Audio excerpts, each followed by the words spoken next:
kita laksanakan eksekusi ada sebanyak 6 tersangka, diantaranya 5 laki-laki dan 1 wanita.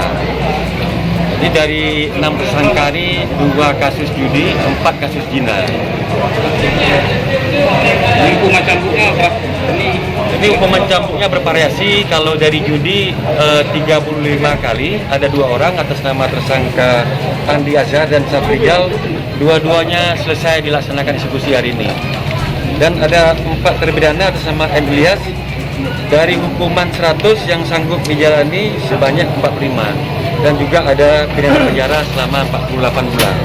Kemudian ada terdakwa Rusbiandi, terpidana Rusbiandi dengan hukuman cambuk sebanyak 100 kali yang bisa dijalani sebanyak 21 kali. Kemudian ada juga terdakwa Yuli Arida, seorang wanita yang hari ini kita tunda eksekusinya. Kemudian terdakwa Arman alias Mando itu dengan hukuman 100 kali cambuk selesai dan ditambah dengan 60 kali masa penjara. Mas, sedikit lagi Bang terkait dengan kasus seorang perempuan tadi yang tidak jadi dieksekusi, ini alasannya kenapa Bang? Alasannya sesuai dengan SOP, memang diutamakan algonya seorang perempuan juga. Tapi kita kembalikan juga terhadap hakim pengawas seperti apa.